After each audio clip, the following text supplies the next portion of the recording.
Good evening.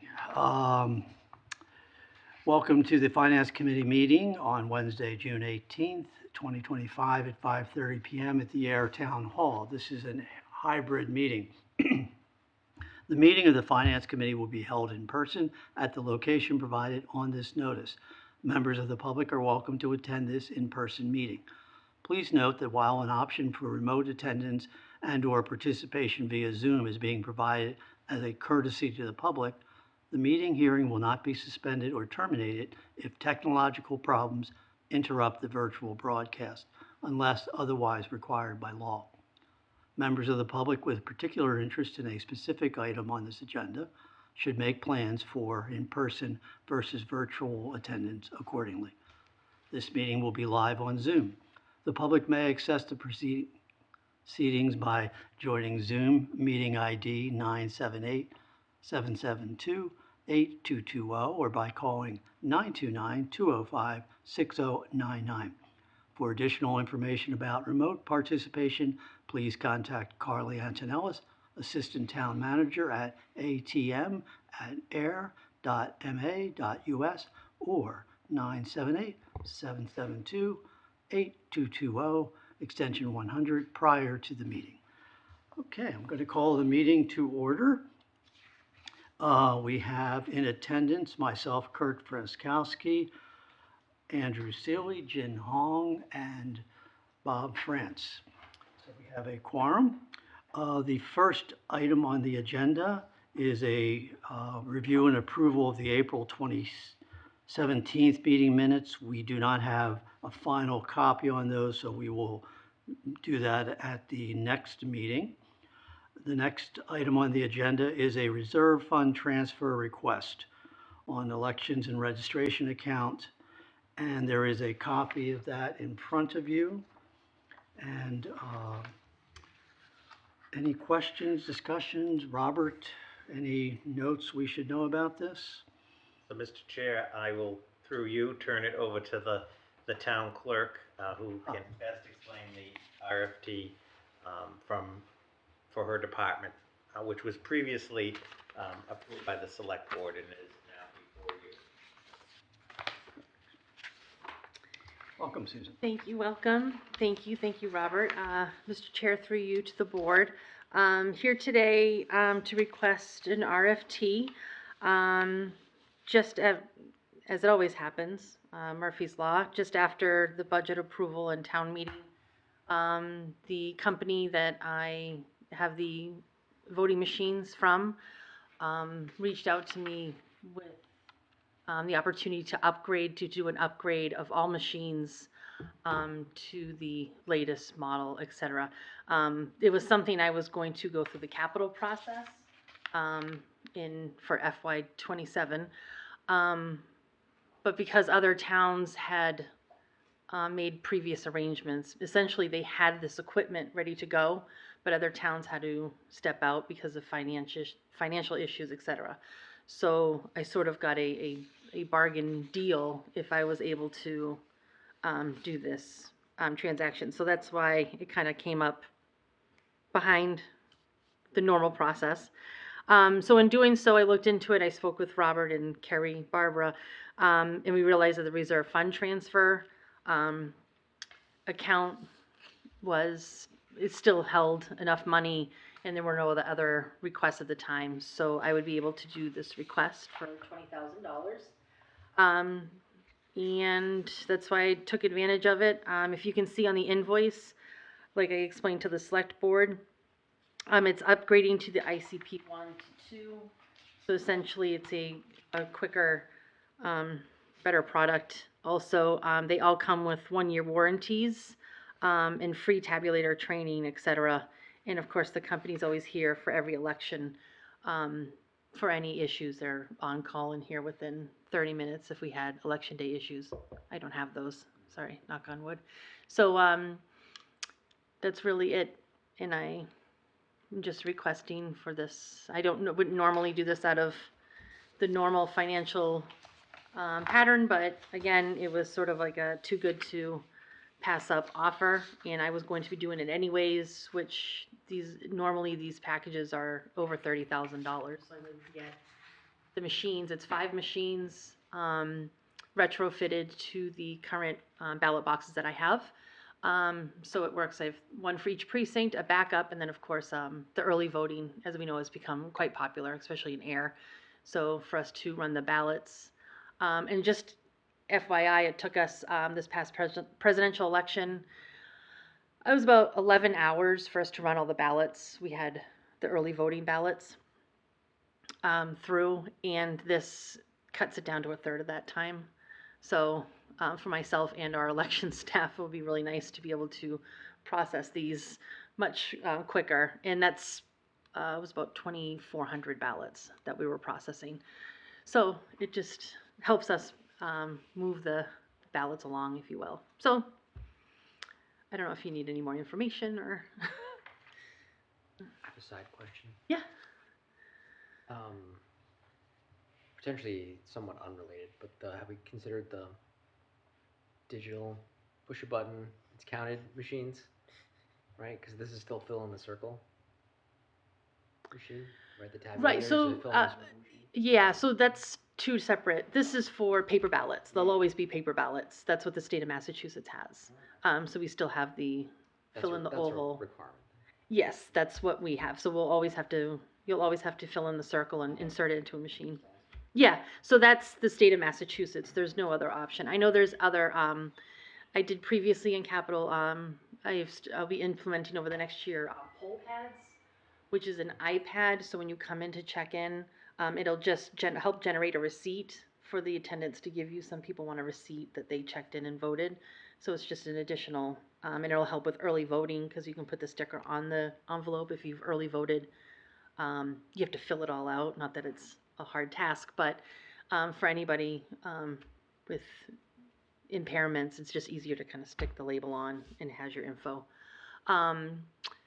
But that's as far as, I know at town meeting, there was a citizens petition for electronic clickers, which is a town meeting thing. That's complete, okay. Yeah, so that's completely different. No, but Massachusetts, we color in the circle and put it in the machine. Okay. That's how you cast your ballot.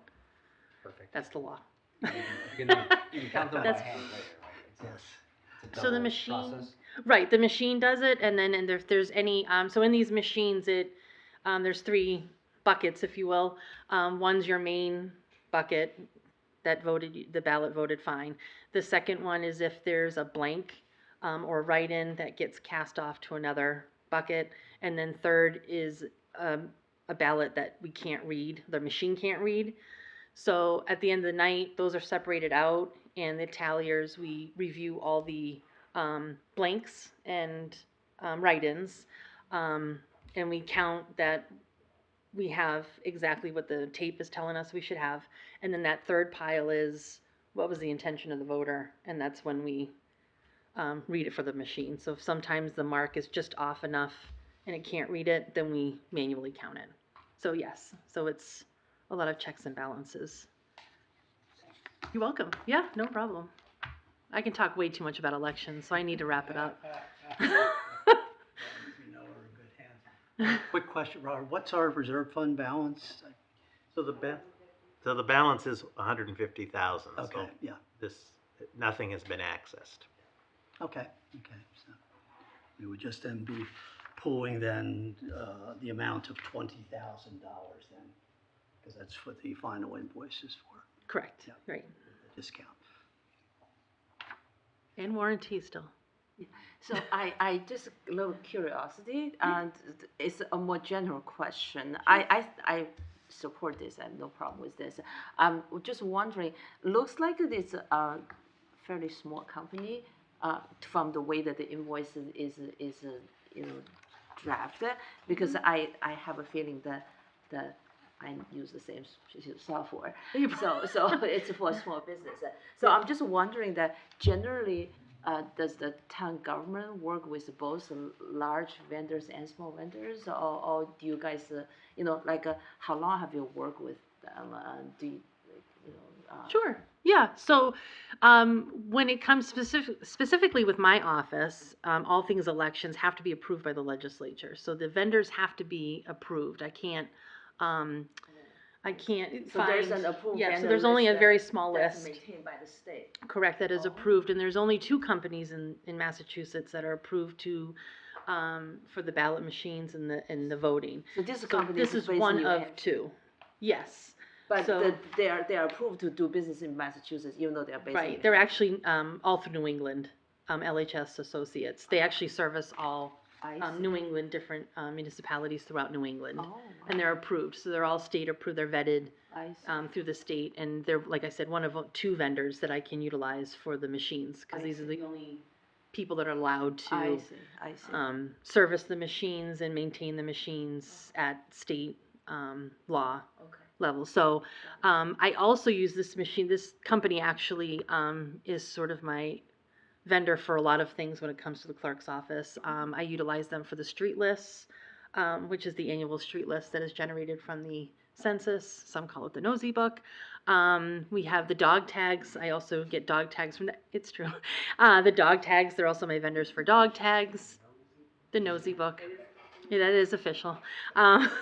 And all things elections, so they're also my provider for the local elections. I have to create and the ballot, so they help with that as well. So they are my go-to for all things elections. They're approved, and I have a great relationship with them. Like I said, when they reached out initially, and I said, well, I would like a smaller number.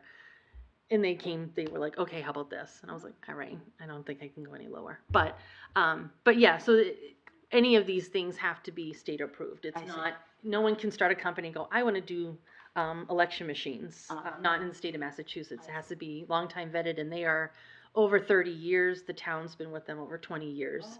for different needs in the clerk's office. Do you So know how big they are? they're actually, well, they're not a huge company. They're Because the states can be very efficient, you know, like sometimes you don't need a lot of employees to do. right. No, they have quite a tight group. In fact, there's actually a few people that started to retire, some newer people coming up. But it's not a huge company, but they handle what they do. They handle it very well. I see. Yeah. So Wonderful. Okay. yeah, Just curious. yeah. No, it's excellent questions. Like I said, I can talk about it all day. Any other questions, observations on this? Okay, we need then to I would take, like to make a motion to approve the reserve fund transfer for the stated $20,000. I'll second that. Okay, all those in favor? Aye.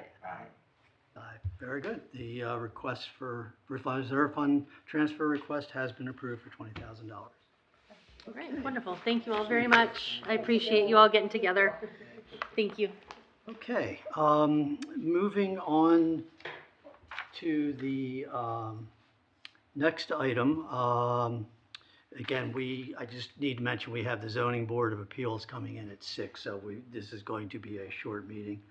And so what the next item on our agenda is discussion of items for future finance committee meetings.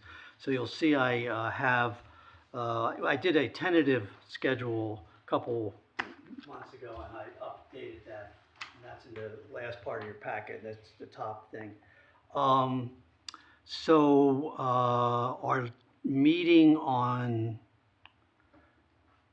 May 15th, we didn't have that, and that's where, Barbara, you were going to do your presentation on the debt service and borrowing. So what I'd like to propose, or double check, is that our next meeting then will be July 17th on Thursday. That's the third Thursday of the month. So, and then we will, Barbara, if you would be available. I'm not that week. Okay. All right, then. Presentation's available.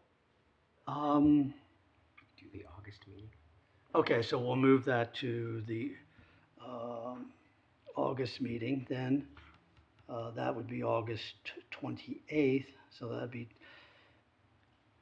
Or just have the 14th meeting and not the 17th meeting. I'm, Or do we want to pick a No, different day? is that too No, I dense? got you. Maybe pick a different day in July, because I think these are 2 different topics, right? Well, I think July 3rd is a bad time, right? No, but how about the The following Thursday? Between them, yeah, another Thursday. 24th? Like no, The, or 10th. before that, like July 10th. The Conservation Commission, So we don't have the space. no, we don't have space, always meets on those days. How about a different day? We don't have to always do on Thursday. I mean, It's true. All right, well then, why don't we leave it at this? I will, what about Barbara's schedule? Since we're asking Barbara to come out and, see when she's available. And that's the only week I'm out in July, if there are other. oh, so you're out, so that week is entirely off the table, okay. So then the week before The or week after. before I'm here, the week after that. Yeah, so we could try to do it. But on a Wednesday, or it would have to be all right, so what I'll See, do, whenever the room is available, we could do different. all right, so let's do this, how about if I will work on getting a meeting set up for the week following, July 17th, so that would be the week of, Yeah, 21st. okay, but it won't be on that Thursday, it would probably be Wednesday or something like that, but I will have to check that with Carly and with you. Okay, so we'll tentatively, that 17th meeting will be the week of July 21st. Okay, and I'll work on that. Okay, and again, yeah, because that's a great, I don't know if folks got a chance to look at Barbara's presentation, but it's very well done. It would be very educational. Okay, and then we'll continue into August with the debt exclusion, which is, in other words, will be further discussion on debt service and borrowing when we do above and beyond. And then that leads us into September, when we'll start talking about the senior center. Again, I'll have to be coordinating that with Dr. Petrosi. And then we wanted to do on September 25th a look at the capital planning process. And we had talked also about new developments. In other words, when we have new developments through planning board, zoning board of appeals, how does that affect revenues and expenses? So, but then I think then again, the next meeting then will be again senior center. And I tentatively had for the 23rd, if we aren't still talking about other things, an update on the CPA. Not an update, but just an educational thing on the Community Preservation Act. So, does that sound good to everyone? Great to me, yeah. Okay. Side All right. question. Yes, sir. What's on the special town meeting agenda at the moment? So, Mr. Chair, Yes. so the select board will open the warrant on August. So, yeah, so right now, we don't have anything yet. But I do anticipate there will be some zoning articles. The question about the senior center, more to come on that. I mean, I know that has been brought up. But we will keep the FinCom updated as that warrant is developed, especially if there are things with a financial impact. All right. Okay, so then my homework in the next week or so will be working on that, our meeting for the week of July 21st. And I'll update everyone on that and double check with you, Barbara. Okay, and just a sidebar to that, because I have in here senior center. Also in your packet is, is a letter that was presented to the select board on June 3rd. Dr. Petrosi is applying, and there's a copy of this, to Community Assistance Unit, Executive Office of Housing and Livable Communities, Community Assistance Unit, for a grant to go towards the senior center. So this is just a copy of the letter that was presented to the select board, and they did approve that. And Robert, do you know if this has been sent on to the Yes. authority? Yes, Mr. Chair, it's been sent, and we'll of course wait for response. And I was glancing here, I don't see the dollar amount in here, but I know there was a tentative dollar amount. 300,000. 300,000 is my understanding. Okay, again, that is Yep. tentative and, Mhm. yeah. So just an update for everyone on this senior center there, so they're still working on that. Okay, that being said, so schedule next meeting, again, I'll be working on that. I will open it for public input. Is there anyone on the Zoom? I don't think anyone's zoomed in. Nobody. Okay, Would you like to make the motion? I would like to, propose that we adjourn the meeting. I will second that. All those in favor? Aye. All right, the meeting is adjourned as of 5:45